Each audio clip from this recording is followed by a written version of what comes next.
Assalamualaikum warahmatullahi wabarakatuh. Bismillahirrahmanirrahim. Alhamdulillahi nahmaduhu wa nasalli ala rasulil karim, amma ba'd. InsyaAllah kita sambung sesi yang kedua. Bab yang kelima, i'tiqad kaum Syiah yang bertentangan dengan i'tiqad kaum ahli sunnah wal jamaah. Wasiat Nabi Muhammad SAW tentang khalifah.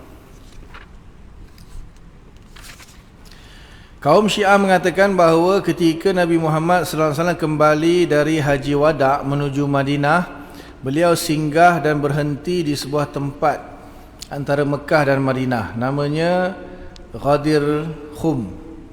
Di situ beliau mengumumkan keinginan beliau bahawa yang akan menggantikan beliau sesudah wafat ialah Ali bin Abi Talib radhiyallahu ta'ala anhu. Nabi Muhammad SAW bersabda ketika itu, kata orang Syiah begini. Ini kata orang Syiah. Wa kharaja sallallahu alaihi wasallam lailan munsarifan ilal madinati fasara ila mawdi'in biqurbi minal Juhfah yuqalu lahu Ghadidul Khum. Di thamani asyrata lailatan khalat min Dzulhijjah wa qama khatiban wa akhadha bi yadi Ali bin Talib. Qala awalastu awla bil mu'minin min anfusihim? Qalu bala ya Rasulullah. Qala faman kuntu maulahu fa aliyun maulahu. Artinya Nabi Muhammad SAW berjalan malam hari menuju Madinah. Tatkala sampai di suatu tempat dekat Juhfah, Ghadir Khum, pada malam 18 Zulhijjah, beliau berpidato dengan memegang dan mengangkat tangan Ali sambil berkata, apakah saya tidak berhak kepada orang mukmin dari diri mereka? Jawab pendengar, ya wahai Rasulullah. Lalu Nabi Muhammad SAW menyambung lagi, barang siapa yang menganggap saya pemimpinnya, maka Ali juga pemimpinnya. Hadis atau riwayat ini dianggap oleh kaum Syiah sebagai wasiat dari Nabi SAW kepada umat Islam agar mengangkat Sayyidina Ali menjadi khalifah kalau beliau sudah wafat. Yang kedua, diriwayatkan pula tambahan daripada itu bahawa Nabi bersabda selanjutnya di Ghadir Khum, Aliyun minni kama Kaharuna min Musa. Kaharun, bukan mim tu, cetakan Aliyun minni kaharun min Musa. Harun pakai ha, tukar mim tu jadi ha. Artinya Ali pada saya sama dengan Harub. Dalam Arabnya adalah salah mim, dalam Ruminya Harub lah. Tukar Harun pakai N. Itulah dia bajet rendah kan. Typist dengan editor amatur lah kot. Padahal ni cetakan baru kan, ke-17.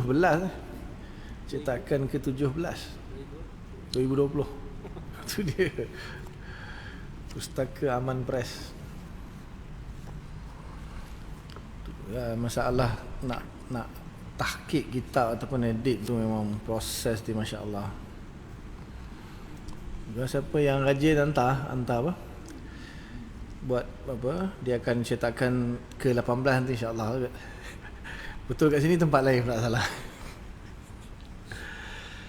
Tapi yang cetakan lama betul tu, saya rasa macam ada company lain kot. Dia ni Pustaka Terbiah Jakarta. Yang ni Aman Press Malaysia. Simbol Sultan Petra Kota Baru Kelantan. Maknanya dia ambil kitab ni, dia type semula. Anda dapat lesen ke apa tu tak pastilah, rasanya iyalah kot. Cuma dalam ni dia masih lagi Al-Quran dia macam tak tahu lah ni tulisan tangan ke apa, tak pasti. Tapi yang ni macam dia dah insert, dah apa, main words lah ni kot, main insert Al-Quran tu. Tapi masalahnya hadis ke? Kenapa boleh jadi Kamarun min Musa? Mungkin dia type sendiri lah kot. Type sendiri.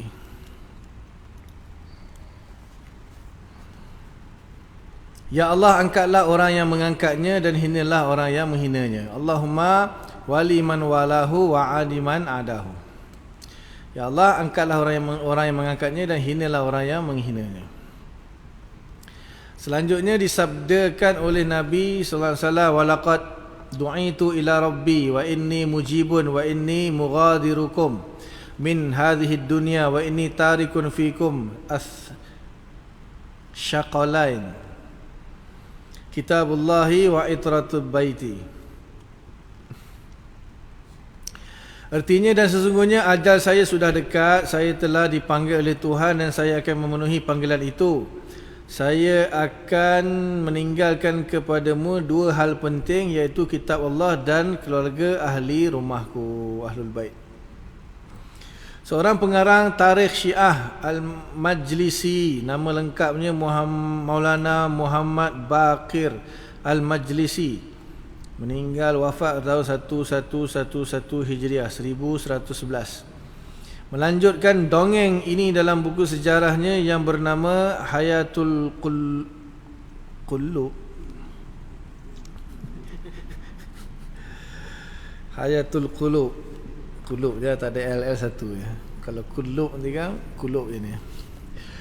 Setelah Nabi Muhammad SAW turun dari mimbar, lantas beliau sembahyang zuhur. Kemudian beliau pergi ke khemahnya dan Nabi menyuruh mendirikan sebuah khemah Nabi. Maka duduklah Ali dalam khemah itu dan Rasulullah SAW menyuruh manusia membai'ah, mengangkat Ali untuk menjadi imam dan memberi salam kepada Amirul Mukminin. Laki-laki dan wanita mengerjakan hal itu. Sayyidina Umar pun suka sekali melihat hal ini serupa dengan yang lain-lain. Lihat buku Akidah Syiah halaman 26, Majlisi mendongeng lagi.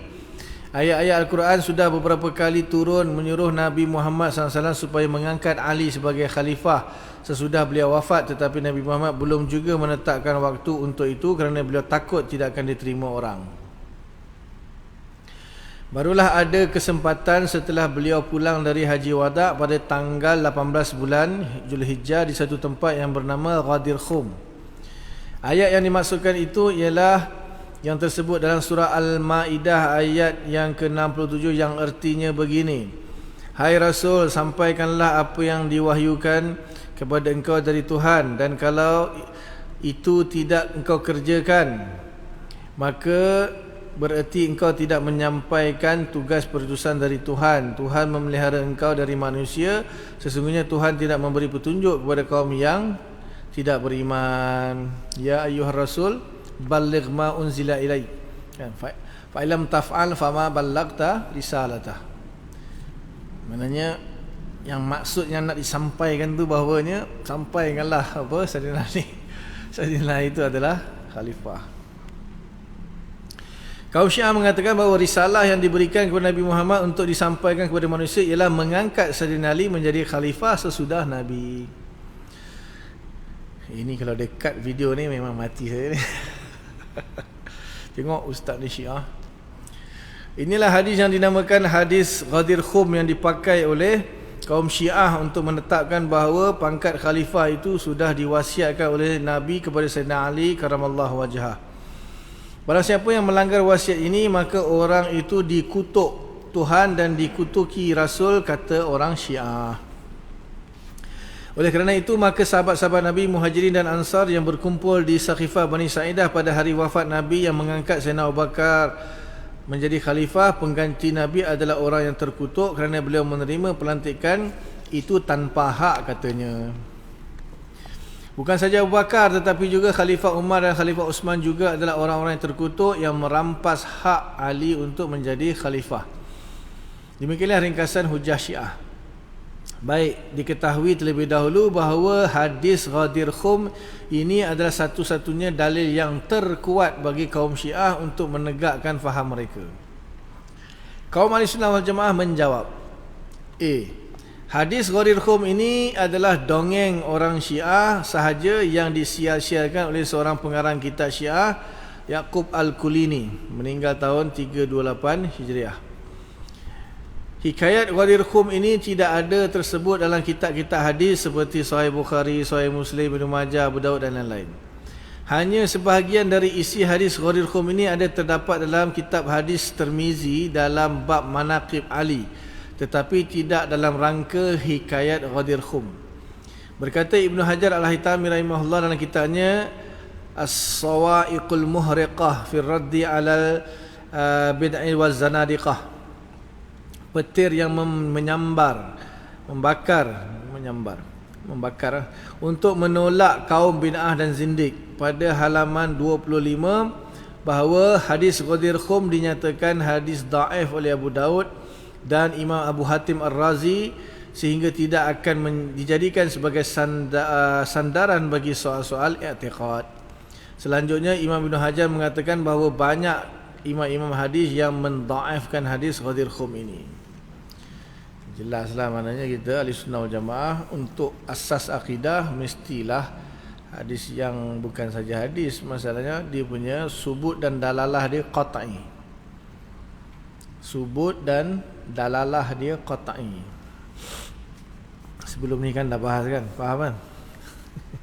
Sabitnya qat'i dan dalalah petunjuknya pun qat'i. Qat'i ni maksudnya 100% lah, tidak ada kemungkinan makna lain. Jadi kalau hadis pun dah dhaif tu jelas tidak qat'i. Bukhari Muslim pun belum tentu qat'i lagi. Dia hadis yang qat'i ini hadis mutawatir. Kalau contohnya ayat Al-Quran lah, ayat Al-Quran itu memang mutawatir. Kalau hadis dari segi subutnya atau sabitnya, hadis yang mutawatir itu pun tak banyak, 200 hingga 300 saja. Imam Suyuti, Imam Qattani ada mengarang hadis mutawatir. Itu pun tak disepakati khilaf, itu antara 200 hingga 300. Quran memang subut qat'i, cuma dalalah dilihat dari sudut dalalahnya, sebahagian qat'i, sebahagian tidak qat'i. Contoh ayat muhkam boleh jadi qat'i, kalau ayat mutasyabihat tidak qat'i. Begitu juga dalalah hadis. Ini dalalah dhaif, dia punya dalalah pun tak qat'i pun. Kalau kita terimalah lau sallamna. Masalahnya ulama pun tolak, lepas tu nak jadikan asas akidah pula tu tak boleh. Ini kitab tu Sawa'iqul Muhriqah tu Ibn Hajar Al-Haytami karang khusus untuk Rad Syiah. Untuk Rad Syiah. Lepas tu dia ada kitab pula membela Muawiyah. B. Andai kata benar dongeng orang Syiah ini bahawa Nabi telah berwasiat kepada Sayyidina Ali di Ghadir Khum dan bahawa orang-orang Islam telah mengangkat Ali ketika itu, maka kenapakah hal itu tidak diketahui oleh sahabat-sahabat Nabi yang banyak ikut dalam Haji Wada yang berjumlah berjumlah 1K 114,000, berjumlah lebih kurang, LK lebih kurang, LK lebih kurang. Itu duk fikir tu kan apa ni, bukan 1K, LK lah, lebih kurang 114,000 orang. Maknanya kalau betul, kenapa sahabat tak tahu?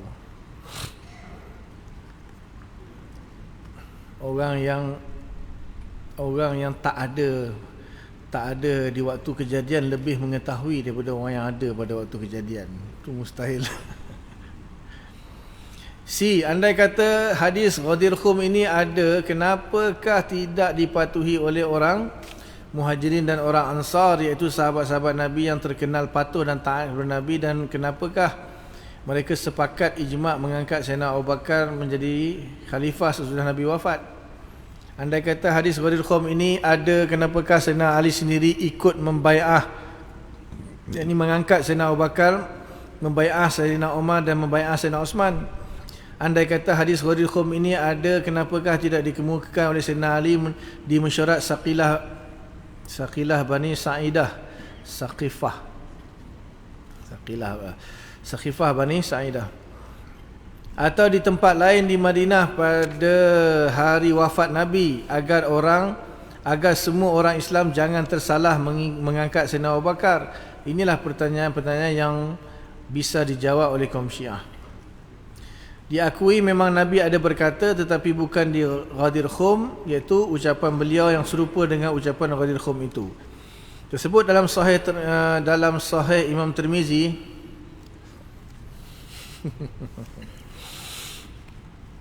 Imam Tirmizi punya kitab tak dipanggil sahih.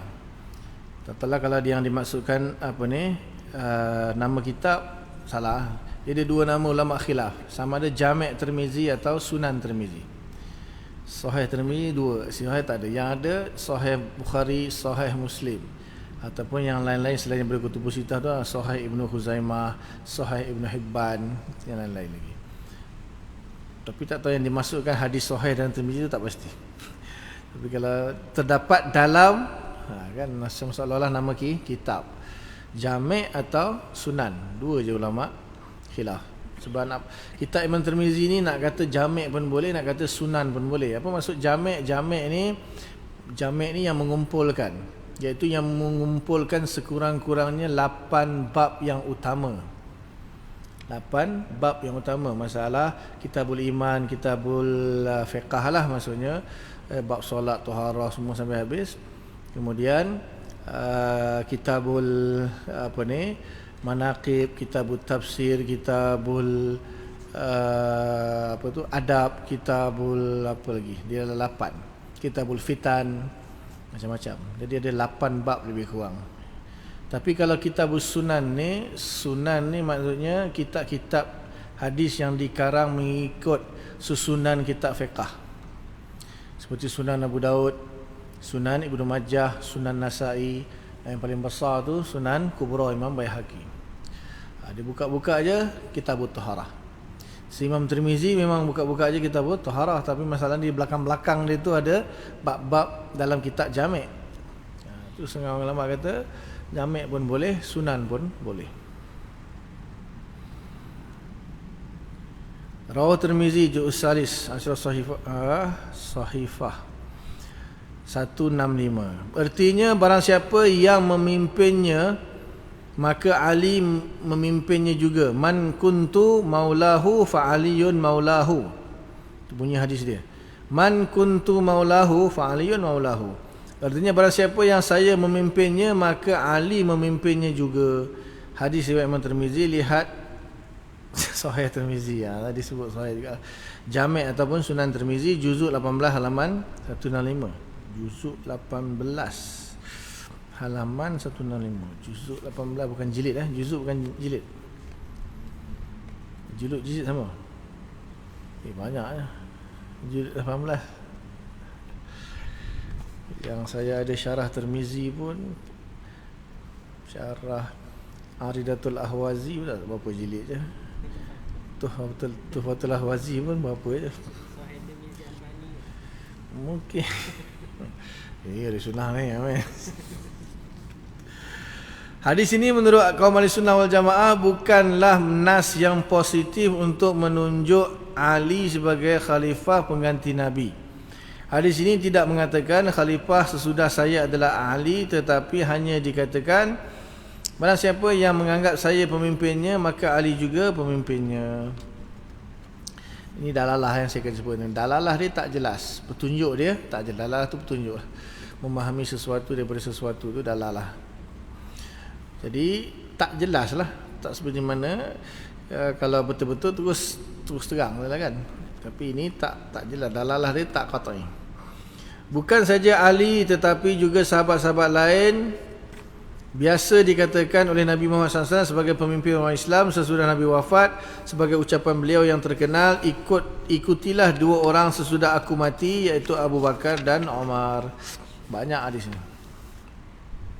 Ini juga bukan nas yang positif menunjukkan Abu Bakar atau Umar menjadi khalifah sesudah Nabi. Pendeknya, baik hadis ini maupun seluruh hadis Ghadir Khum isinya bukanlah nas yang positif menunjukkan Ali sebagai khalifah pengganti Nabi. Adapun perkataan Majlisi bahawa Majlisi nama orang tadi tu, bahawa Nabi Muhammad SAW menyuruh mendirikan khemah untuk tempat membai'ah Sayyidina Ali di samping khemah beliau adalah khabar dongeng yang tidak boleh dipertanggungjawabkan. Adakah logik kalau Nabi menyuruh orang mengangkat khalifah pengganti beliau sedangkan beliau masih sihat, masih hidup? Adapun hadis yang tersebut dalam Sunan atau Jami' Tirmizi, anna Nabiy sallallahu alaihi wasallam qala li Aliyin anta minni bimanzilati Haruna min Musa illa annahu la nabiyya ba'di. Artinya bahasanya Rasulullah SAW berkata kepada Ali, artinya engkau kepadaku serupa darjat Nabi Harun dibanding Nabi Musa, tetapi tidak ada nabi sesudah aku. Hadis riwayat Ibn Tirmizi. Maksud hadis ini bukanlah menunjuk Ali sebagai khalifah sesudah Nabi, tetapi menunjukkan bahawa Sayyidina Ali diberi hak menjaga kampung, yakni kota Madinah, pada ketika beliau pergi dalam satu peperangan, sebagai Harun menjaga kota pada ketika Nabi Musa pergi bermunajat ke Bukit Tur Sina. Sekali-kali tidaklah hadis ini menunjukkan bahawa Sayyidina Ali adalah khalifah sesudah Nabi wafat, apalagi Nabi Harun yang disamakan dengan Sayyidina Ali itu bukanlah khalifah Harun sesudah Nabi Musa wafat, kerana Nabi Harun terdahulunya wafat dari Nabi Musa alaihi salam. Qiyas ma'al fariq. Jadi maknanya Nabi tak maksudkan, memang dia sendiri yang memaksudkan, mereka kaum Syiah yang memaksudkan bahawa hadis ini seolah-olah melantik Sayyidina Ali jadi pengganti. Tak ada dalalah yang qat'iyah di sini. Adapun hadis ya ayuhan nas inni qad taraktu fikum ma in akhastum bihi lan tadillu kitaballahi wa itrati ahla baiti. Artinya Nabi berkhutbah, hai sekalian manusia, saya akan tinggalkan untukmu dua hal yang kamu tidak akan salah kalau kamu berpegang padanya, iaitu kitabullah dan keluarga ahli baitku. Hadis ini pun tidak nas, hadis ini pun tidak nas yang nyata. Tidak ada nas yang nyata yang menunjuk Sayyidina Ali sebagai khalifah, menjadi khalifah. Tetapi hanya menyatakan bahawa pusaka yang ditinggalkan Nabi di antaranya ada dua, iaitu kitab Allah dan Ahlul Bait Nabi yang menjalankan kitab Allah itu. Ahlul Bait Nabi bukan Sayyidina Ali saja, tetapi termasuk juga Siti Aisyah, Ummu Salamah, Abbas bin Abdul Muttalib dan lain-lain radhiyallahu ta'ala anhu. Kalau hadis ini dipakai untuk menjadi dalil bagi wasiat, tidaklah tepat kerana tidak kena mengena. Alhasil dapat disimpulkan bahawa Nabi Muhammad SAW tidak pernah meninggalkan wasiat kepada seseorang untuk menjadi khalifah penggantinya, baik kepada Ali, baik kepada Abbas bin Abdul Muttalib dan maupun kepada yang lain-lain. Sayyidina Ali bin Abi Talib, yakni Sayyidina Ali bin Abi Talib, paman Nabi. Paman Nabi itu pakcik Nabi, maksudnya dia tujukan kepada Abu Talib lah. Bukan Sayyidina Ali. Sayyidina Ali sepupu Nabi. Begitu juga Siti Aisyah isteri Nabi mengakui bahawa wasiat tentang khalifah ini tidak ada. Lebih jauh, bacalah hadis Bukhari yang tersebut pada halaman 95. Nyata dalam riwayat ini bahawasanya Nabi Muhammad SAW tidak pernah berwasiat kepada Ali, juga tidak kepada Abbas radhiyallahu ta'ala anhu. Mulanya Abbas ada niat hendak meminta wasiat itu, yakni supaya khalifah diberikan kepada mereka, yakni Bani Hashim dan Bani Muttalib. Akan tetapi Sayyidina Ali tidak mahu memintanya kerana beliau khawatir bahawa kalau Nabi melarang, maka jabatan itu selamanya tidak akan diberikan oleh rakyat kepada Bani Hashim dan Bani Muttalib. Sebelum ni kan dah bahas.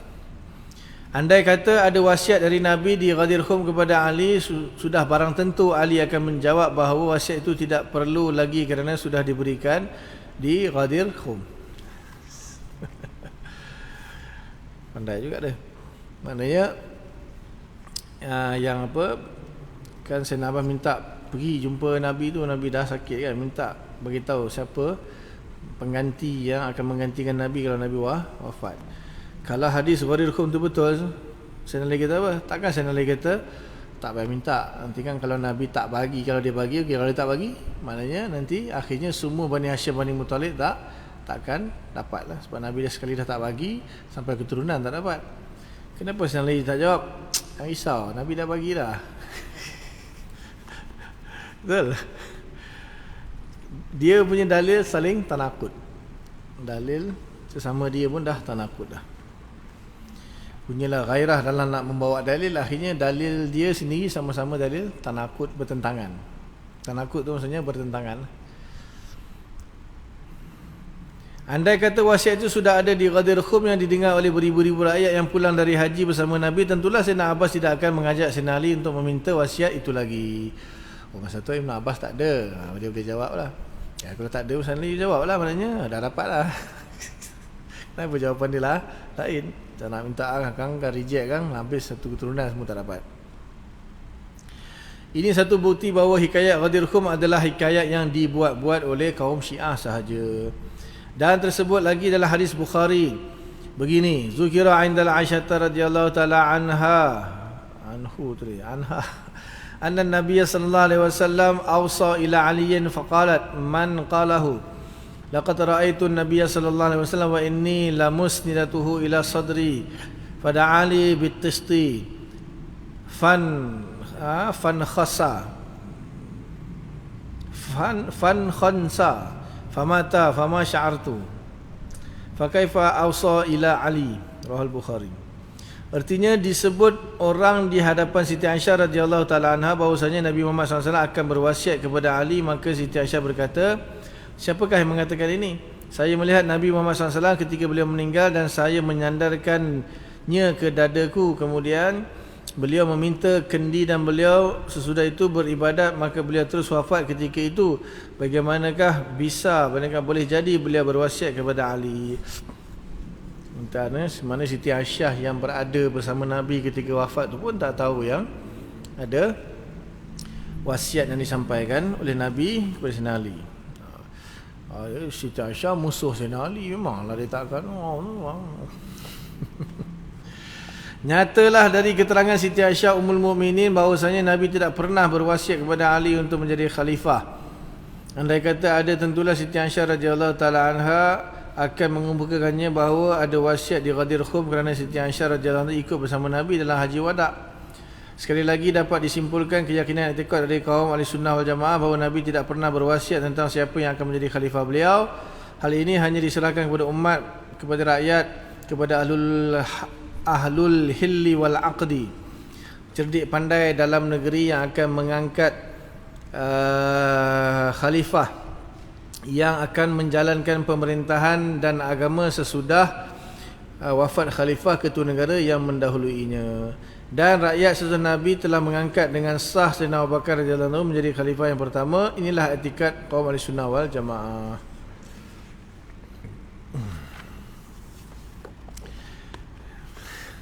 Panjang. Bab Syiah ni sebenarnya masalahnya, kalau setakat Syiah ni ramai dah, jelas. Dia nak tunggu yang yang bab tu lah, bab-bab tajsim semua tu yang. Tapi macam mana nak buat, kena baca kat ni. 160 lebih baru habis ni. Terus lagi insya-Allah. Letih kat baca.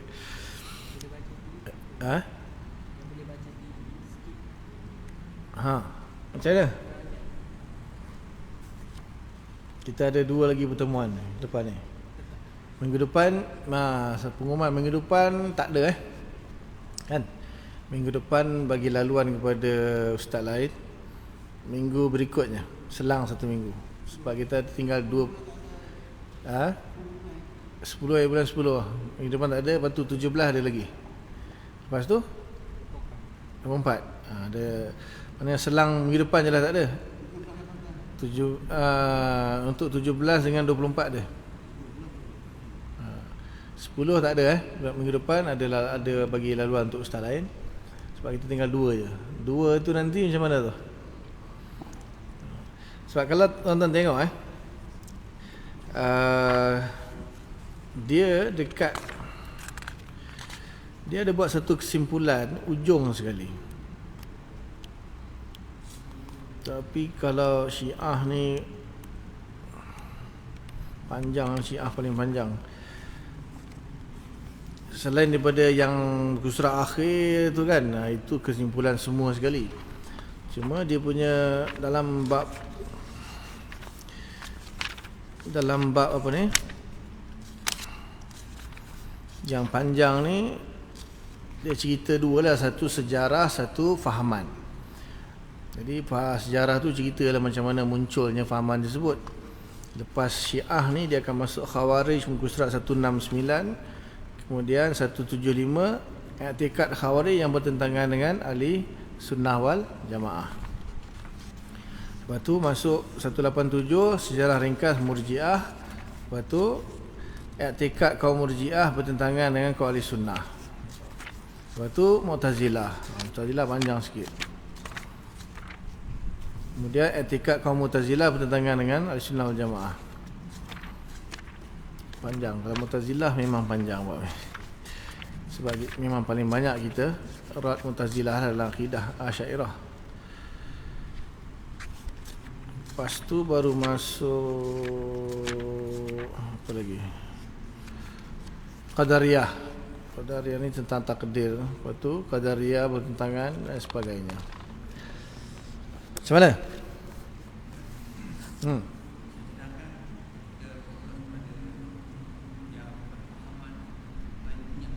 Taimiyah. Siapa setuju?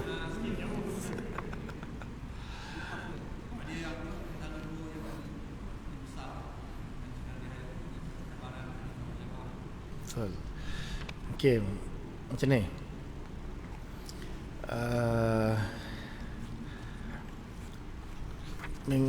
Minggu depan ke atau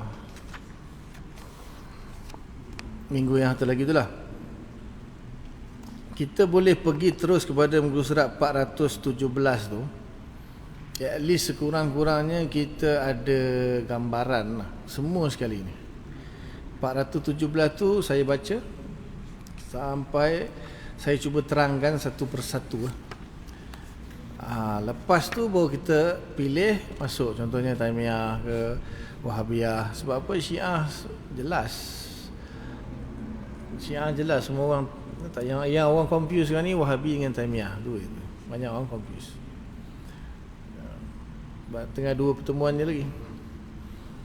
Sebab itulah modal pun perlukan juga, dan apa ni, masjid pun ada program lain. Mungkin apa ni nak ruang tu nak beri pada ustaz lain pula. So nanti insya-Allah apa ni dua minggu lagi kita mulakan dengan 417 ni. Kita tengok dia punya secara umumnya lah, fahaman-fahaman tu. Jadi mana yang perlu dibahaskan, kita pergi kepada muka surat yang perlu dibahaskan tu. Boleh insya-Allah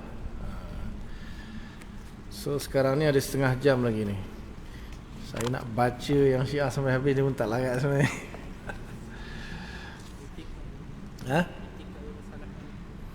I'tikad yang Ahlussunnah wal Jamaah Syiah. Okey. Tengok belakang tu. Tengok 417 tu.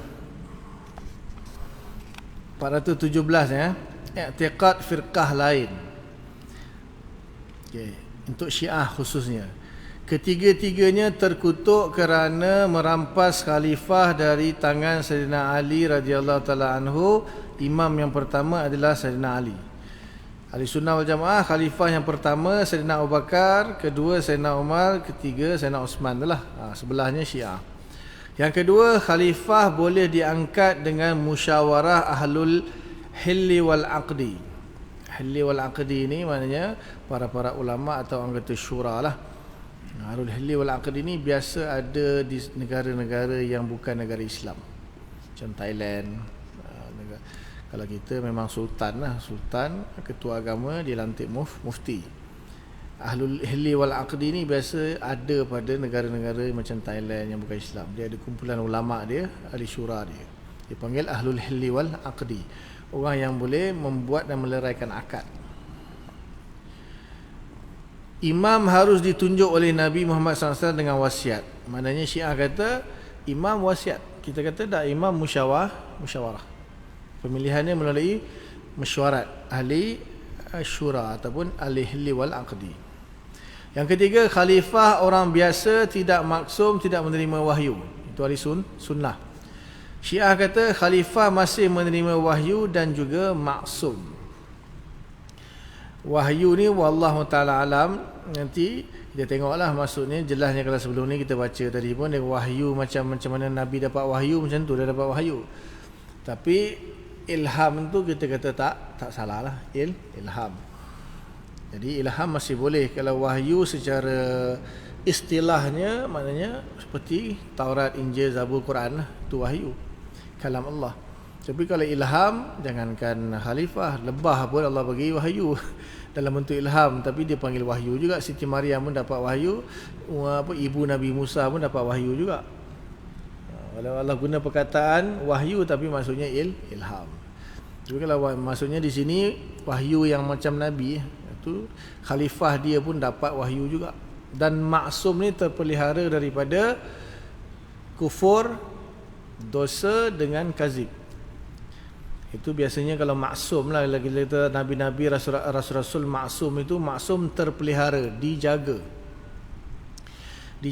dipelihara oleh Allah Subhanahu Wa Taala daripada 3 perkara lah biasanya. Yang pertama daripada kufur, kemudian yang kedua daripada dosa, sama ada dosa besar atau dosa kecil.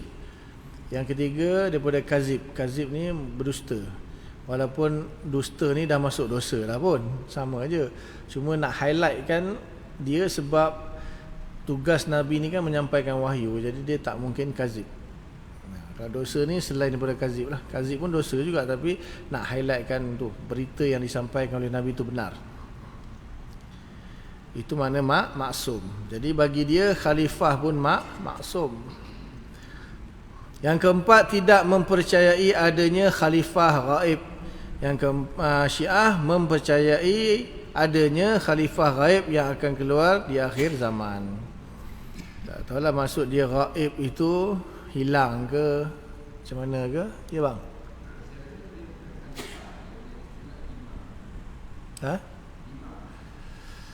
Itulah dia.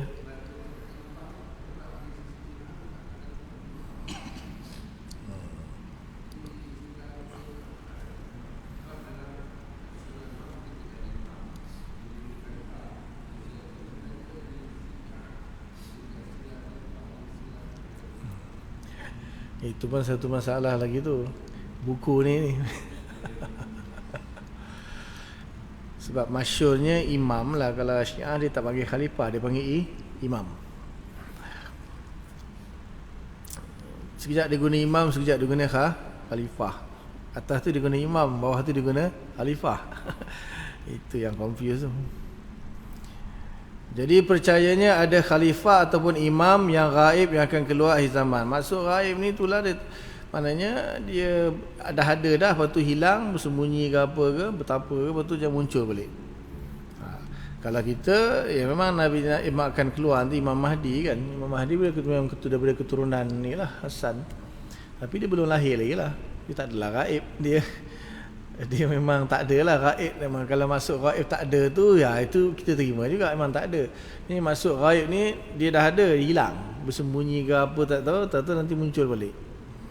Kita kata yang belum ada lagi, belum lahir lagi. Tak tahulah, ada yang kata dah lahir tu wallahu alam.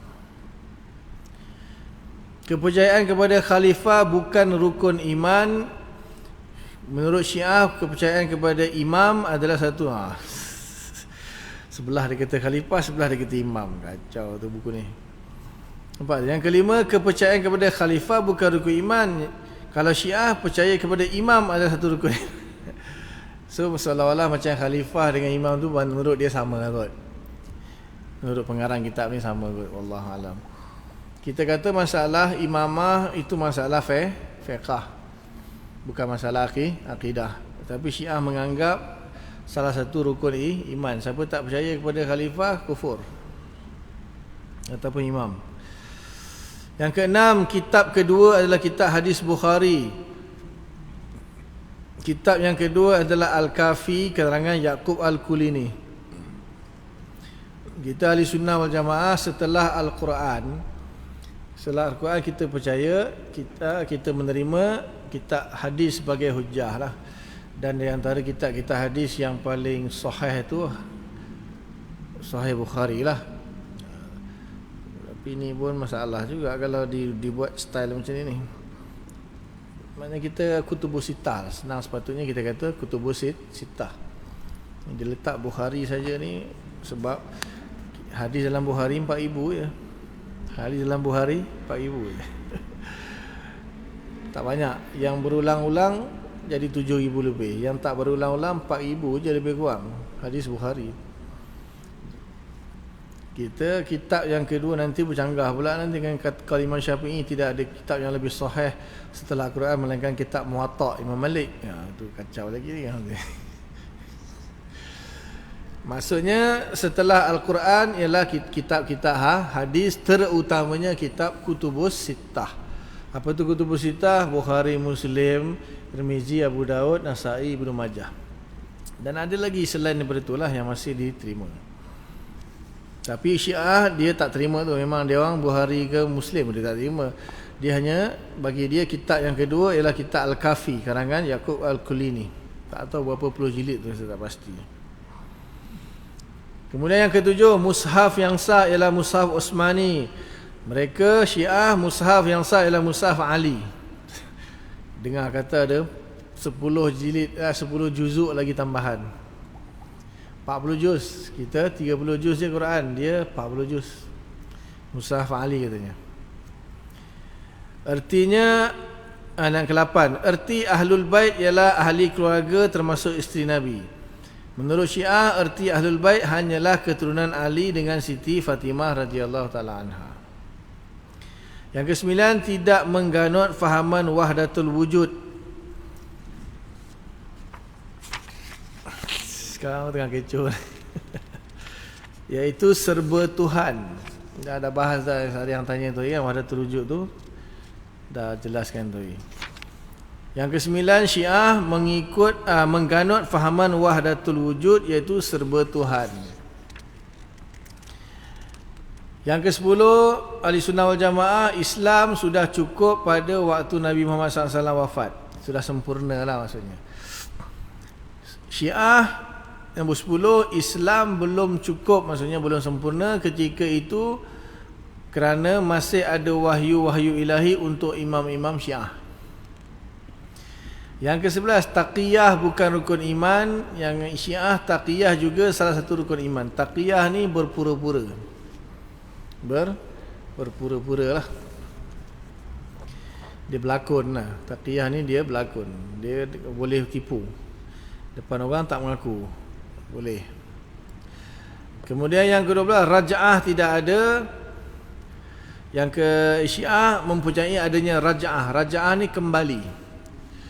Kembali imam yang menghilang akan kembali semula. Nabi Muhammad kembali ke, Sayyidina Ali kembali ke, ataupun Imam Al-Mahdi yang hilang tu dah kembali semula ke, reincarnation ke apa, tak tahulah istilah dia. Dan lain-lain dan lain-lain. 13 dan lain-lain. Yang ni pun lain-lain. Ini sama etikat dan lain-lain. Ya bang.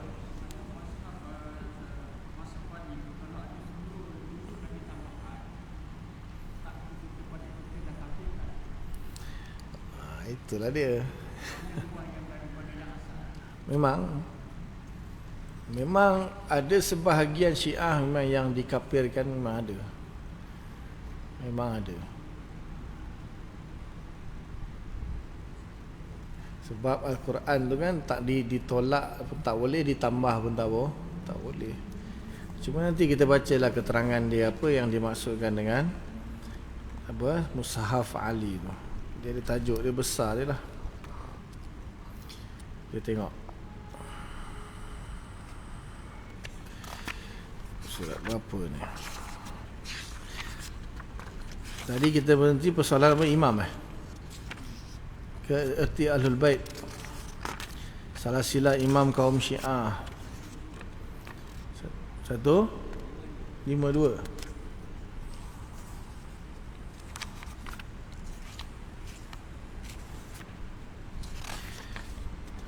Quran Mushaf Ali.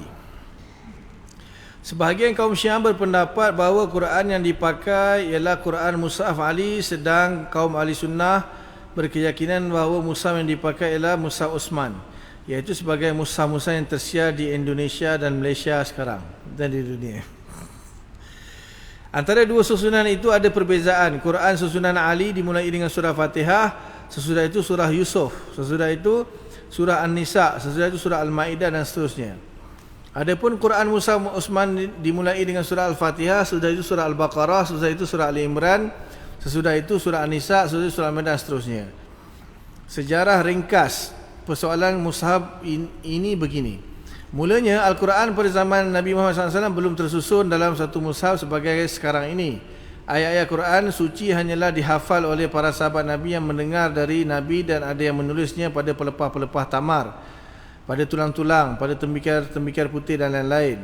Sesudah wafatnya Nabi Muhammad SAW, maka banyak para sahabat yang berusaha untuk mengumpulkan Quran itu dan menjadikan satu kitab atau satu kumpulan yang teratur rapi. Di antara sahabat-sahabat Nabi yang berusaha kejurusan itu ialah khalifah yang pertama Sayyidina Abu Bakar radhiyallahu taala anhu, Sayyidina Ali karamallahu wajhah, Sayyidina Abdullah bin Abbas radhiyallahu taala anhu, Ubay bin Ka'ab, Abdullah bin Mas'ud dan lain-lain radhiyallahu taala anhum. Kumpulan Sayyidina Abu Bakar tidak sempat dikeluarkan. Kumpulan Sayyidina Abu Bakar tidak sempat dikeluarkan ke tengah-tengah masyarakat kerana masa khalifah beliau terlalu pendek dan beliau sibuk pula memerangi kaum murtad. Kumpulan Sayyidina Abu Bakar itu jatuh ke tangan Sayyidina Umar bin Khattab, khalifah yang kedua. Kumpulan tu maksudnya bukan kumpulan grup orang, maksudnya mushaf yang ditulis tu. Himpunan lah, himpunan. Kumpulan tu maksudnya himpunan.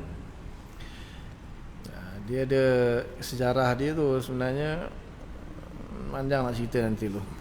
Sayyidina Umar tidak sempat pula mengeluarkan hasil kumpulan ke tengah-tengah masyarakat, himpunan. Kumpulan dengan kumpulan orang ni. Kerana beliau sibuk pula mengembangkan dan meluaskan Islam ke seluruh penjuru dunia. Pada ketika itu belum terasa perlunya Quran itu dikumpul dalam sebuah buku kerana hampir sekalian sahabat itu menghafal di luar kepala. Dia istilah dia hafal luar kepala. Apalagi penulis-penulis ayat kot. Ayat Al-Quran suci itu banyak pula. Kemudian setelah Sayyidina Umar bin Khattab meninggal dunia, maka kumpulan ataupun himpunan itu jatuh ke tangan khalifah ketiga, itu Sayyidina Utsman bin Affan radhiyallahu taala, mushaf itulah. Sayyidina Utsman bin Affan mempunyai kesempatan yang baik untuk meninjau kembali persoalan ini. Beliau meninjau kumpulan ayat-ayat dari Sayyidina Abu Bakar tadi dan mensesuaikannya dengan kumpulan-kumpulan sahabat yang lain dengan teliti. Akhirnya sesudah teliti begitu rupa, maka Sayyidina Utsman bin Affan radhiyallahu taala khalifah yang ketiga menyiarkan kepada masyarakat Islam naskah-naskah Quran sebagai yang kita punya sekarang di Indonesia. Naskah ini dinamakan Mushaf Utsmani bin Utsman bin Affan radhiyallahu taala. Dikhawatiri akan kacau di kemudian hari, maka Sayyidina Utsman bin Affan memerintahkan agar sekalian naskah-naskah yang ada di tangan orang dibakar sama sekali, yang tinggal hanya satu, iaitu Mushaf Utsman. Dalam kitab sejarah dalam Ulumul Quran dia cerita sebenarnya sudah muncul orang membaca Al-Quran dengan gaya-gaya yang bahasa yang lain. Akhirnya ketika Sayyidina Utsman dia nak selarikan, nak serasikan semuanya, akhirnya ditulis Quran dalam bahasa Quraisy yang sebenarnya hanya disebarkan dalam 7-8 naskah tu, dihantar ke setiap bandar-bandar bahasa Islam lah, di Mesir, di Syam, Baghdad dan sebagainya. Akhirnya dari situ disalin. Itu sudah dinamakan Mushaf Utsmani. Itu kena baca dalam sejarah pembukuan Quran. Sebab ada biasalah. Kemudian tentang qiraat tu pula tu nanti masalah lain lagi. Maka seluruh sahabat Nabi telah ijma' sepakat ketika itu, iaitu pada zaman Khalifah Utsman bin Affan radhiyallahu taala anhu, bahawa Mushaf Utsman, iaitu sebagai Quran suci yang ada di Malaysia sekarang ini, akan tetapi sebagian orang Syiah Indonesia saya tukar, bahawa Mushaf Utsman itu sebagai Quran suci yang ada di Indonesia Malaysia sekarang. Akan tetapi sebagian orang Syiah kerana bencikan Sayyidina Utsman tidak mahu memakai Mushaf Utsman, dan mereka hanya memakai mushaf kumpulan Sayyidina Ali. Padahal Sayyidina Ali sendiri pada zaman Sayyidina Utsman bin Affan telah memakai mushaf kumpulan Utsman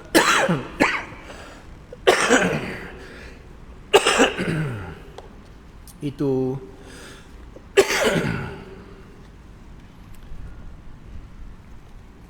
Dan akhirnya dunia Islam telah ijma' sepakat menghukum kafir siapa saja yang tidak mahu mengakui ayat-ayat atau sebahagian ayat yang ada dalam Mushaf Utsmani itu kafir lah.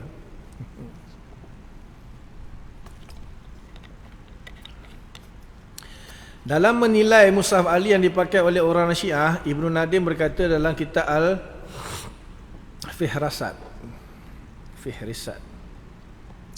begini, bahawasanya mushaf ini pada mulanya ada di tangan keluarga Ja'far. Kemudian saya lihat sendiri di tangan Abu Ya'la Al-Husni.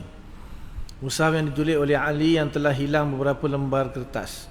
Mushaf ini dipusakakan oleh keturunan Hasan bin Ali bin Abi Talib. Kemudian demikian tersebut dalam kitab Tarikh Al-Quran karangan Ibrahim Al-Abyari halaman 69. Harus digaris bawahi ini harus diambil perhatian. Indonesia punya uslub. Harus digaris bawahi itu harus di highlight kan lah. Garis bawah tu highlight. Harus diambil perhatian yang telah hilang beberapa lembar kertas kerana hal ini membuktikan bahawa mushaf kaum Syiah yang dikatakannya mushaf itu adalah mushaf yang kurang dari yang sebenarnya.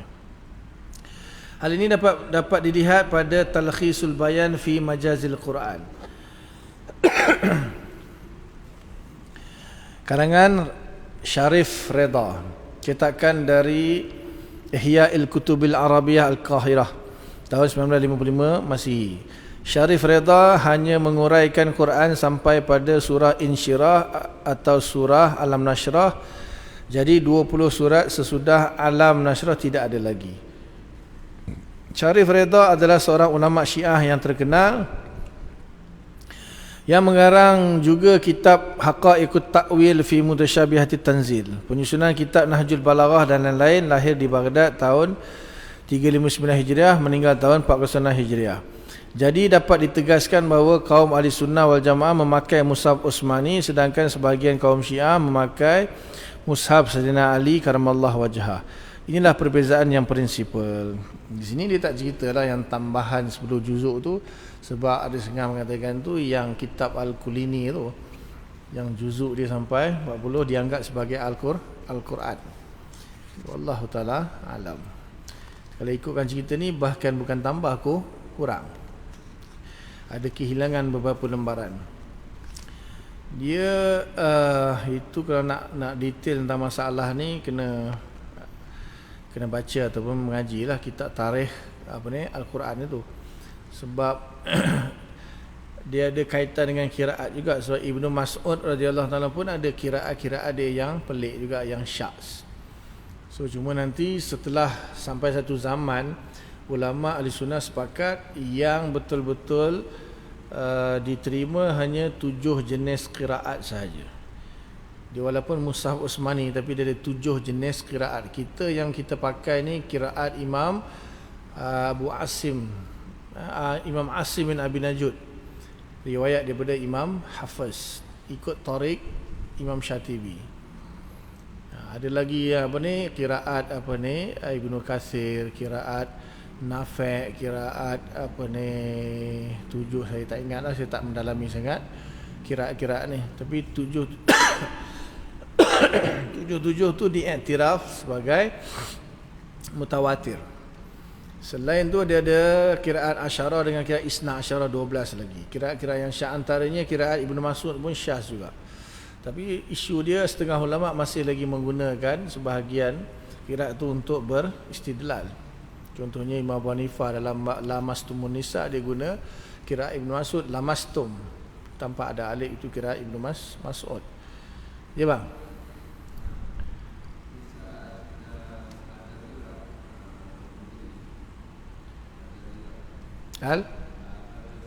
Al-Jazirah.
Dia,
okey. Dia masalahnya kita di sini fokusnya kepada akidah. Untuk sejarah tu tuan-tuan boleh baca, boleh tengok dokumentari ke, boleh macam-macam lah rujukan. Dan saya pun tidak into sangat dalam sejarah. Ada semua kitab-kitab sejarah, semua saya tak into sangat, belum lagi lah masanya nak mendalami sejarah. Sebab fokusnya kita sekarang ni kepada akidah je lah. Sebab kalau nak cerita macam tadi tu, itu mungkin kena ada satu sisi yang lain. Satu sejarah, satu lagi politik. Ada macam contohnya Maulana Helmi, dia ambil bahagian siasah di diploma ke degree di Indonesia sana, bab siasah. Dia banyak bahas bab ni. Saya kurang minat sikit bab-bab politik ataupun bab-bab, cuma kita nak melihat di sini dari sudut pandang akidah saja, sebab kita punya poin kuliah kita ni fokus pada akidah. So nak bandingkan antara kita punya akidah dengan Syiah dan dengan Khawarij, dengan kelompok-kelompok yang lain lah, Mu'tazilah, Qadariyah, Jabriyah, Taimiyah, itu je. Saya terus terang, saya tak pakar dalam sejarah, saya pakar dalam politik, siasah. Kita nak fokus akidah tu saja. Jadi kalau nak tahu pertikaian punca apa semua itu, rujuk kitab sejarah ataupun apa sajalah. Yang ini kan secara kebetulan dia cerita juga, tu yang jadi panjang tu. Kita fokus, kalau betul-betul nak fokus pada akidah saja, maknanya di belakang tu lah. Yang di belakang tu dia bagi tahu akidah saja.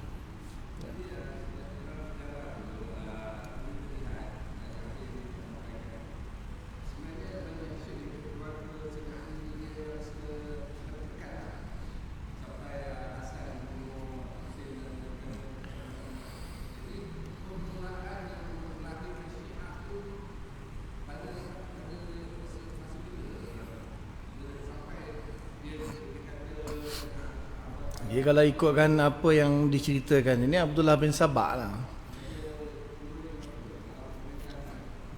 Sebab secara umumnya memang bangsa Arab ini dia asabiyah, kelompok kabilah tu memang kuat. Itu memang, bahkan bukan bahasa Arab sajalah, semua orang kan. Kita orang Melayu dengan orang Cina dengan India macam. Mesti kita akan pertahankan orang Melayu kan. Sama aja, orang Arab pun sama. Jadi sebenarnya isu itulah, cuma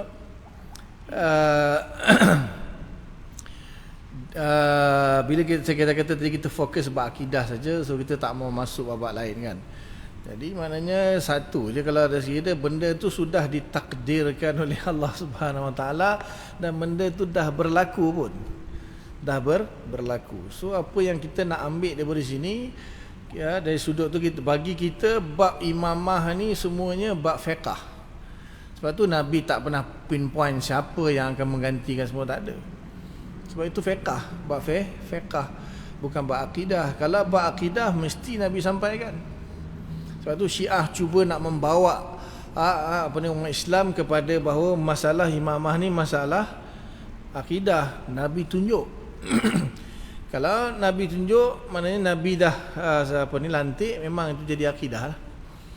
Tapi kalau di sini kan, bila Nabi membiarkan, Nabi tak menunjuk siapa, jadi di situ diserahkan kepada umat Islam. ketika itu siapa yang kamu anggap paling layak untuk diangkat sebagai ketua, diangkat jadi ketua.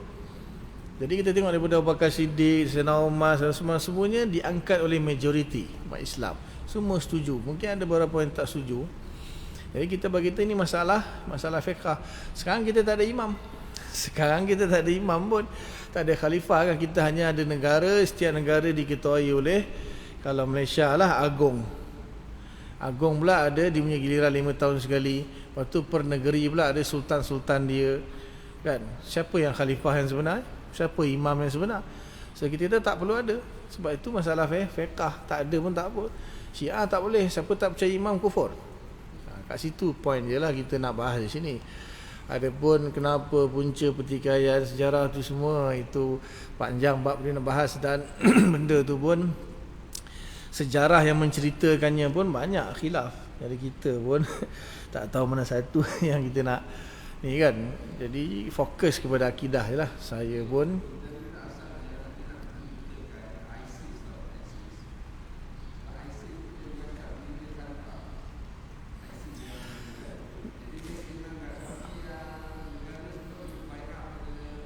bahkan ni je Hizbut Tahrir pun sama juga. Ada lagi selain daripada ISIS, Hizbut Tahrir di Malaysia ni pun ada. Maknanya apa ni, rembesan atau apa ni, tempias daripada pengaruh tu, maknanya umat Islam mesti ada khalifah. Itu maknanya daripada Syiah lah asalnya. Tapi dia punya, bukannya bersatu fahaman tu Syiah pegang berarti orang lain tak pegang. Ada juga kelompok-kelompok lain yang terpengaruh. Macam nanti masalah apa ni, murtakib kabirah tu kan, orang yang buat dosa besar, kalau tak taubat mati kafir, itu nanti bukan saja Khawarij, nanti ada kelompok lain pun berpegang juga dengan benda yang sama. Jadi ni kita kan fokus dekat akidah. Jadi kita Ahli Sunnah wal Jamaah kata masalah imamah khalifah bukan masalah akidah, itu je. Jadi dia orang menganggap tu masalah akidah, sebab tu dia kata mesti ada khalifah. Akhirnya keluarlah ISIS, keluarlah Hizbut Tahrir, keluar macam-macam demi untuk menegakkan kan.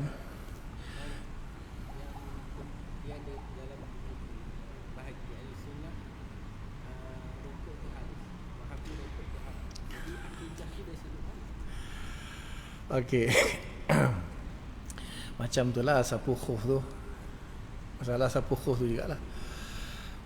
Sebab satu saya beritahu, ini kitab ini sebenarnya kita nak bahas kitab ni sepatutnya. Masalahnya tak ada terjemahan. Ini memang betul-betul dia, masalah ni dipanggil satu cabang ilmu daripada ilmu akidah, dipanggil ilmu firaq. Ilmu firaq. Jadi untuk membahas ilmu firaq ini bukan sebarang orang. Ulama yang nak mengarang ilmu firaq ni pun, walaupun ada ulama tu ulama mutakallimin, tapi bukan semua pakar dalam ilmu firaq. Jadi yang saya sebut awal-awal dulu, antara yang pakar dalam ilmu firaq ni Imam Abdul Hasan Asy'ari sendiri, kemudian Imam Abu Mansur Al-Baghdadi, kemudian yang saya tak bawa lah, Imam Abu Muzaffar As-Firayini, kemudian Imam Syarastani. Imam Fakhruddin Ar-Razi dia kata yang paling insaf, paling adil dalam membahas bab firaq ni Imam Syarastani, yang terbaik kata. Kerana Imam Fakhruddin Ar-Razi sendiri dia ada bahas tapi bukan khusus, dia masukkan pembahasan dalam kitab Nihayatul Uqul fi Dirayatul Usul dengan kitab Matalibul Aliyah dia. Imam Ghazali ada bahas sikit ringkas, kemudian imam-imam yang lain lah pun membahas juga di dalam, diselit-selitkan macam dalam Mawaqif Imam Iji, betul Imam Jurjani syarah Mawaqif pun disebut-sebut dengan apa ni, permasalahan dalam bab ni, apa firaq ni kata, apa firaq ni kata. Tapi yang membahaskan khusus firaq ni lah kitab-kitab dia lah. Cuma yang ni satu-satunya kitab yang, bukan satu-satu, tak tahulah, yang setakat ni yang saya jumpa. Ada lagi sebenarnya 2-3 kitab lagi.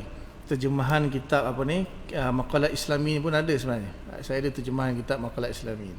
Tapi pembahasan ni terlalu dalam. Ini yang antara yang ringan, Cuma masalahnya fakta-fakta yang disampaikan di sini ni sebenarnya saya tak semua saya setuju. Sebab saya akan refer kitab-kitab lain lagi. Bukan nak kata apalah.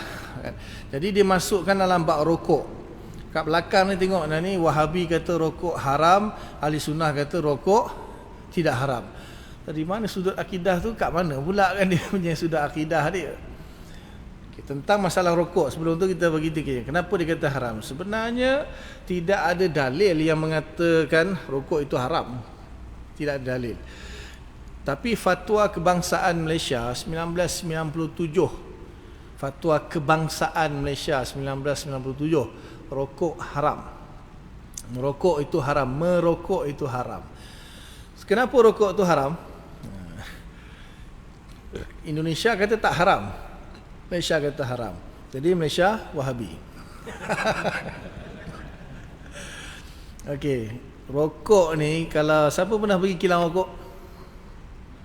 Siapa pernah pergi kilang rokok? Saya kebetulan sajalah, tapi saya tak tahu bersahih atau tidak. Saya masa saya mengajar di madrasah di PJ dulu, owner atau sponsor madrasah tu dia ada stesen minyak Petronas 2-3 biji lah.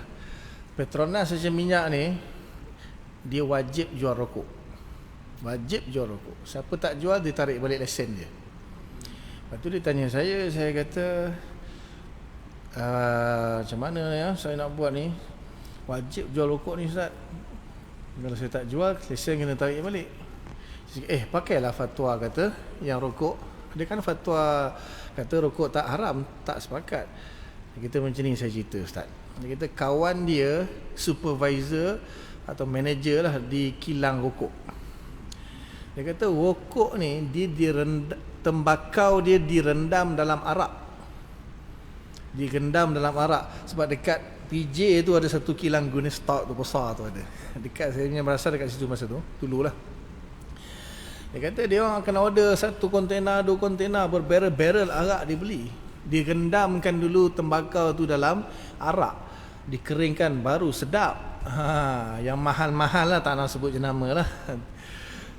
Jadi Indonesia ni dia buat rokok kretek, gudang garam, suria apa semua, dia tak gendam dengan arak. Sebab tu bagi dia rokok tak haram, sebab hanya semata-mata tembakau. Tapi rokok yang dibuat ni sebahagian yang murah-murah, yang mahal-mahal tu, digendam dengan arak. Bila rendam dengan arak, kita hisap jadi haram. Sebab tu Malaysia keluarkan fatwa haram. Tapi kenapa jual? Ya, sebab ada orang bukan Islam, orang India, orang Cina, tu dia jual. Tapi betul ke benda tu direndam arak? Pergi tengok sini. Dan dia tak akan bagi masuk ni kalau orang yang tak ada kaitan. Jadi sebab tu rokok haram. Cuma saya tak faham, mungkin dia tak tahu kot. Dia sebut di sini kan Wahabi kata rokok haram, Malaysia kata kita ahli sunnah kata rokok tak haram. Lepas tu dia masuk pula dalam bab akidah. Itu mungkin kita kata apa nak kata istilah dia, tak ada kaitan pun dengan masalah akidah. Kan rokok haram halal tu masalah fiqh. Cuma macam contoh-contohnya dalam kitab-kitab akidah ada menyebut tentang menyapu khuf, tentang masalah imam. Sebab itu nak membezakan dari segi i'tiqad. Ahli sunnah wal jamaah beriktikad bahawa menyapu khuf itu benda yang sunnah, benda yang boleh dilakukan di dalam Islam. I'tiqad. Tetapi sebahagian kelompok yang lain dia menafikan. Tak boleh. Jadi kenapa masalah fiqh dicampur adukkan dengan masalah akidah? Itu saya cakap tadi, ada masalah kita dari satu sudut, walaupun dia fiqh, kita perlu beriktikad. Saya semayang kan, kita walaupun semayang tu fiqh, tapi dari sudut akidahnya kita beriktikad semayang tu wajib. Dari sudut etikadnya, dari sudut menyapu khuf itu beriktikad ahli sunnah mengiktiraf perbuatan menyapu khuf itu diterima. Sebahagian kelompok lain tak terima. Tapi masalah rokok ni saya pun tak tahu nak kata di mana akidah dia. Kat mana sudut akidah dia. Sebab dia bahas ni. Sebab tu saya pun kadang-kadang sampai tahap je lagi, apalah nak komen je lagi kan buat rokok ni kan. Sebab dia nampaknya lebih kepada masalah fiqh. Adakah kita perlu beriktikad bahawa rokok itu haram? Tak dituntut pun. Cuma tadilah kalau kaitannya dengan arak, tapi saya tak rasa dia tahu masalah ni. Saya tak tahu Syekh Kiai Sirajuddin Abbas ni dia tahu masalah ni saya tak pastilah. Pasal saya pun dapat tahu, saya dengar pun terkejut, tak tahu pula okok selama ni direndam dengan arak. Jadi kalau direndam dengan arak confirm haram. Haram sebab tu. Jadi kalau nak isap okok, isaplah gudang garam. Sebab Wahabi mengharamkan atas dasar apa tu tak pasti. Itu tak pasti. Mungkin kat situ ada kaitan dengan akidah kot. Tak tahulah ke Wahabi pun tahu arak tu apa, rokok tu direndam dengan arak. Dah tentu sebab yang bagi fatwa dah tentulah mufti. Mufti tahulah benda-benda sebelum sesuatu tu nak diharam ke dia jakim misalnya, dia akan kaji dulu. Takkan Malaysia, apa sebab Malaysia kata haram rokok kan? Kalau tak ada nas yang sarih, yang qat'i, mana boleh tak haram? Kalau dia kata mudaratnya melebihi manfaatnya kan, macam tu gula pun haram lah. Gula orang makan banyak kena encik manis kan, haram juga nanti. Tapi mungkin sebab arak tu lah, sebab mungkin dia direndam dengan pembuatannya, dibuat dia tembakau ni direndam dengan arak, sebab tu dia haram. Mungkin sebab tu. Jadi mungkin musannif terlepas pandang ataupun dia tak tahu masalah sebenar lah kot. Sebab dia siap komen lagi. Ataupun dia punya terlalu geram dengan Wahabi, Indonesia punya ekonomi bangkit dengan gudang garam, tiba-tiba nak diharamkan rokok, dia geram, dia rat Wahabi tentang masalah rokok. Wallahualam, tak pasti. Tak pasti. Dan juga beberapa nukilan dia pun kadang-kadang hanya merujuk kepada satu dua kitab aja. Walaupun di belakang ni dia tulis macam-macam kitab dia rujuk, tapi bila kita baca, ini dia ambil daripada majalah sekian kan. Kita tak dengar pun dia kata ni dia ambil daripada Maqalat Islamiyyin Imam Abu Hasan Asy'ari. Ini dipetik daripada kitab Al-Farqu Bainal Firaq daripada Imam Abu Mansur Al-Baghdadi, ataupun daripada Syarastani Milal wal Nihal. Tak disebut pun. Setakat ni. Jadi bukan nak kata kitab ni muktamad ni, tak juga. Ini yang satu-satunya yang diterjemahkan bahasa Melayu tu je. Ataupun kita nak bagi bahasa Arab, memang pening Yang ni pun di madrasah pun tak belajar. Ini untuk takhasus. Kalau ada di madrasah dia tak panggil master PhD, dia panggil takhasus. Untuk pengajian takhasus, setelah selesai mengaji 8 tahun baru kita buka takhasus, baru kaji. Salah satu daripada kalau akidah bab firaq. Ilmu firaq itu dikaji untuk bab takhasus. Sebab kita, ulama yang mengarang bab firaq ni walaupun mutakallimin, tapi bukan semua. Hanya sebahagian mutakalimin saja yang pakar dalam bab firaq. Syekh Said Fudah tu dibahas dalam dia punya Audatul Ilal Hiwar tu, tak silap saya, ada rancangan TV di Jordan ke, tak pasti di mana. Dia dengan Syekh Muhammad Nuwaihi tu, dia ada 2 orang forum tu, dia ada buka isu tentang ilmu firaq ni. So Syekh Said Fudah bahas tentang ilmu firaq ni, dia kata bukan sebarang ulama yang boleh bahas bab firaq. Pasal apa? Dia perlu insaf. Dia tak boleh kita ahli sunnah wal jamaah akhirnya kita tuduh Syiah, tuduh Khawarij, tuduh Qadariyah, Jabariyah, Mu'tazilah. Tak boleh. Kita kena dapat fakta yang tepat. Dia punya pegangan dia, kemudian pecahan-pecahan dia lagi. Maknanya orang yang betul-betul nak bahas firaq ni betul-betul dia alim dengan semua mazhab. Alim bukan kalau macam fiqh kan 4 mazhab je. Ini kalau firaq ni Syiah saja dia kata dah 22. Syiah dah 22 lah, itu pun saling bertukar dan berubah setiap zaman. Jadi pembahasan firaq ni bukan semudah ini. Jadi kalau kita baca di sini saja tak cukup sebenarnya. Tak cukup. Yang saya pernah baca dalam kitab salah satu kitab dia kan, lain pecahan dia. Dengan dia lain, pecahan yang dibuat lain, pecahan yang ulama dalam kitab dibuat lain. Ini sebagai satu panduan untuk kita mula mengenal ilmu firaq kan, itu sajalah. Itu yang Ustaz Hafiz ni dia nak menuju ke arah tu pula kan. So, bila dia minta saya bahas bab ni, saya pun ini dah makin jauh ke dalam ni. Tapi at least kita kenal lah. At least kita kenal ada firqah-firqah yang batil yang mungkin kita tak pernah dengar lah dia punya fahaman dia. Ataupun kita kenal firqah tu tapi kita tak pasti, tak tahu apa dia punya pegangan dia yang menyalahi ahli sunnah wal jamaah.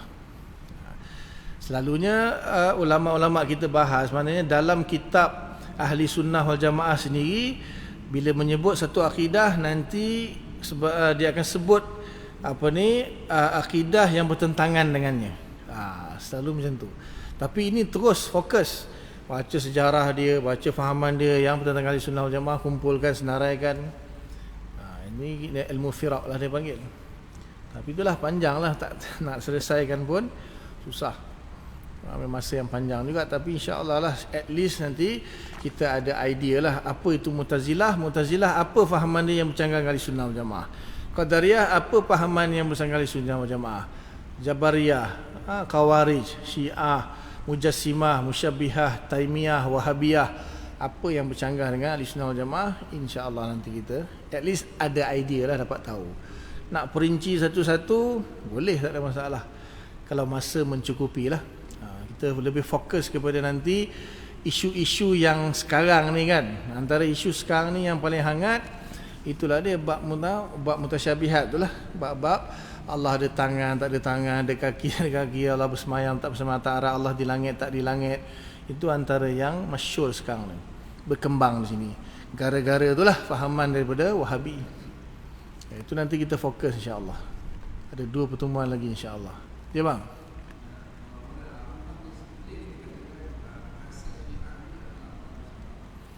Pencetus lah.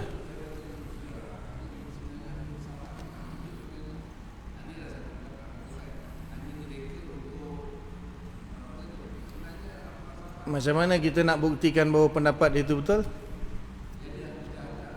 Itu je. Ini masing-masing ada hujah. Itu tak penting sebenarnya. Yang penting ada tak kelompok Syiah. Siapa yang asas, siapa yang tak asas itu bukan masalah. Masalah yang kita nak, yang paling penting apa akidah dia. Kita tak nak panggil dia Syiah pun boleh, sebab Syiah tu pun kelompok. Syiah itu kelompok, maknanya kelompok. So kalau tak nak panggil Syiah, tak nak dicop Syiah pun tak apa. Itu tak penting. Khawarij pun dia bukan dia kami Khawarij tak. Diberi nama oleh ulama-ulama kita satu gelaran yang panggil dia Khawarij lah. Wahabi pun yuqalu lahum al-wahabiyun. Dia orang sekarang ni kan tak erti lah. Saya bukan Wahabi, saya bukan Wahabi. Kita, ulama kita yang menggelar kan, dia terima, dia tak terima. Tapi itu tak penting. Yang penting kita nak tengok apa akidah kelompok ini yang bercanggah dengan Ahlussunnah wal Jamaah. Apa kaedah kelompok ni? Dan dia orang sebenarnya satu geng. Sebab tu ulama bagi nama nak apa? Secara umumnya ulama kategorikan dia orang ni adalah ahli bid'ah wad dalalah. Kemudian kita pecahkan. Kita kata Syiah, Khawarij, Mu'tazilah, Qadariyah, Jabariyah. Tapi kadang-kadang orang itu dalam fahaman dia ada fahaman Syiah sikit, ada fahaman Qadariyah sikit, ada fahaman Mu'tazilah sikit, campur-campur. Tak semestinya kalau dia Syiah maknanya dia langsung fahaman lain dia tak ada. Dan di antara fahaman-fahaman yang ahli bid'ah ni ada yang saling tadakhul. Syiah sebahagian dengan Mu'tazilah dia setuju dalam beberapa perkara, khilaf dalam perkara ni. Khawarij dengan ni Jabariyah setuju dengan ni, Khawarij setuju dengan Qadariyah. Dia kan ada saling tadakhul. Maka itu tak penting sebenarnya. Ini bila dibahas satu-satu kelompok tu, kita just nak tahu sejarah lebih kurang je. Dijolokkan dengan nama sekian, dijolokkan dengan nama sekian. Yang penting apa akidah dia yang menyalahi Ahlussunnah wal Jamaah, supaya kita tahu rupanya benda tu ada atau tak ada dalam diri kita. Kadang-kadang alamak aku Qadariyah lah. Alamak aku rupanya Mu'tazilah. Ada orang, bukan cakap orang lain, saya sendiri sebelum saya belajar mendalami, saya percaya takkan Allah Ta'ala mencipta berzina, orang maksiat, takkan Allah Ta'ala yang takdirkan. Tak adil kan? Tak mungkin. Maknanya tak, sebila saya dah baca, alamak aku Qadariyah punya. Aku Mu'tazilah, selama ni aku berfahaman. Kita pun tak tahu Qadariyah tu apa, Mu'tazilah tu apa, tapi kita faham takkan Allah Ta'ala menciptakan maksiat. Lepas tu bila kita mengaji, baru kita faham. Itu nanti pembahasan tu pun penting juga. Itu ramai orang yang dalam bab ni dia tak sedar yang dia ni Mu'tazilah ataupun Qadariyah atau Jabariyah. Jadi yang paling masyhur tiga ni, Qadariyah, Jabariyah, Mu'tazilah ni, itu tentang takdir, tentang masalah takdir. Kalau dalam bab Wahabi, Taimiyah, Karamiyah ni semua dalam bab sifat Allah tu, zat dengan sifat Allah. Memahami nas-nas Quran secara zahir, ayat mutasyabihat, itu penting. Dia tu je bab yang penting. Kalau Syiah ni saya rasa orang jelas. Semua tak payah diberi peringatan pun dia dengar je Syiah dia dah. Kecuali orang yang tak kenal tu lain lah. Kalau orang yang dah biasa belajar, dengar Syiah saja dia tahu dah salah. Tapi masalahnya macam Wahabi, dia mengaku dia salaf, kita pun ikut kata dia. Kita terangkanlah kat mana siapa yang betul, siapa yang salaf yang sebenarnya. Bahkan dia menuduh kita bukan ahli sunnah. Itu masalah tu. Sekarang ni yang tengah hangat sekarang ni. Pula tu ahli sunnah sesama ahli sunnah pula tengah berperang sekarang ni. Wahdatul wujud lah, macam-macam. Wallahu alam. Tengok insyaAllah pelan-pelan sikit-sikit. Sebab masa tak cukup, so kita fokus pada point lah. Fokus pada point je. Yang penting, apa saja yang menjadi keraguan kepada tuan-tuan, siap-siapkan soalan tu. Masih tak faham lagi dalam bab apa ni, mujassimah, musyabihah, ataupun Allah semayam tak semayam tak arash, insya-Allah boleh diterangkan insya-Allah. Sebab target nak khatam lah, tapi nampak gayanya tinggal 2 pertemuan lagi pun Syiah tak habis-habis lagi. Dan apa yang dia cerita pun kita dengar pun kita macam alah tak payahlah. Tahu dah pun dia memang bukan ahli sunnah wal jamaah. Boleh insya-Allah Cukup. Setakat itu dulu apa yang baik daripada Allah Taala, apa yang tak baik kelemahan saya lah, minta ampun pada Allah. Minta maaf pada semua, mudah-mudahan Allah Taala bagi taufik dapat kita faham, amalkan, sampaikan. Dan kita tangguh dengan kafarah majlis. Subhanallah bihamdika, nasyhadu an la ilaha illa anta, nastaghfiruka wa natubu ilaik. Subhana rabbika rabbil izzati amma yasifun. Wassalamun alal mursalin walhamdulillahi rabbil alamin. Assalamualaikum warahmatullahi wabarakatuh.